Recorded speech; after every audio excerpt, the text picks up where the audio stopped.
kaadhimamtoota. Isin argi goota du'a tuffate. Isin argi qabsaa'aa sodaa sodaachise. Isin goonni harka duwwaa duulee diina hidhannoo hiikkachiise. Isin jagni seenaa hojjetee hiikkaa jagnummaa jijjiire. Eeyyeni isin dhaloonni falmataan tasumaa gabrummaan baanne. Eeyyen isin qeerrodha namni nama caala. Eeyyen isin qarreedha jagni waanjoo sabarraa hiike. Ajajni manaa isin hin baafne, doorsifni duubatti isin hin deebifne, faayidaaf hin qabsoofne, miidhamaaf keenyaan gaafanne, kijibaan hin dogoggorre, faayidaan kaayyoon gurgurre, abshaalummaan caaltan malee caalamtanii waliin harcaafne, kaayyoo fi gootummaan malee fanjii fi taankiin hidhanne, sagalee keessan akka mandiisuu diina jalatti lafa raase. Baay'inaa miti tokkummaa keessantu hidhannoon kularaa caale. Du'a sodaachisuu keessantu alagaa mogolee raase. Akka hoolaa faloo sabaaf wareega ta'utu diina baqachiise. Namni ajjeesee dhabaa isin du'atu bilisoomse. Bilisa bahuun keessan biyya bolaboomse. Eeyyen isin jagnoota. Yoo jagnummaa akkanaa jechi kun kan ibsu nama dubbatuuf salphaadha, nama ajjeesuuf bahee du'ee fi isa du'uuf bahee ajjeesenis qixuma jagna jechuun. Garuu qeerroof malee hin danda'amu du'anii ajjeesuun. Eeyyeen qarreef malee hin milkoofne du'anii injifachuun. Namni argu malee hin amanu siidaan isiniif haa dhaabbatu. Jagnummaa isin baasa baaftan dhaloonni dhaga'ee haa dubbatu. Wareegamni keessan mallattoo dhagaan haa mul'atu.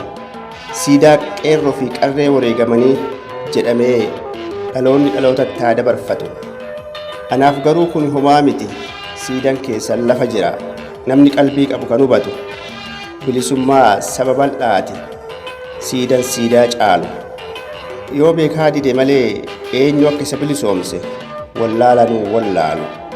Yoo isin yaadachuu barbaanne siidaan dhagaa bilisummaa keenyan caalu.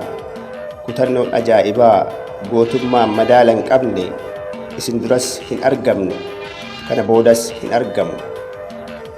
Gaaffii abbaa biyyummaa fincila diddaa gabrummaaf tarii fakkeenyi barbaadamu.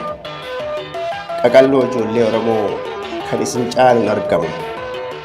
Addunyaan dhufee haa baratu, muuxannoon haa qoodamuuf. Gootummaa fi kutannoon akkasii isin irratti hin dhaabbatin dhalootatti haa darbu. Mallattoon diddaa keessan ogeessan haa bocamu, siidaan isaa haa dhaabbamu. Falmattoota mirgaa hundaaf fakkeenya gaarii akka ta'u. Siidaa kaadhimamtootaa jedhamee maqaan itti haa mogga'u. Namni wareegamaaf of kaadhime gaafa gabrummaa falmachuuf ka'u isa of duratti ilaalee haamilee godhatee haa bobba'u. Yoo akkas ta'e malee gabrummaan lafarraan badu, seenaan dhala namaas inni dhugaan barraa'u. Jagna injifate malee injifatamaaf siidaan hin dhaabbatu. Isa gabroonfachuuf osoo ajjeesu du'e malee kan mirgaaf qabsaa'aa du'e hin yaadatamu. Yookaan wal yookaan of komata. Keessi isaa fayyaan ta'u. Ijaaraa wal diiga ni hojjeta malee hin guddatu. Kanaafuu siidaan wareegamtootaa haa dhaabbatu.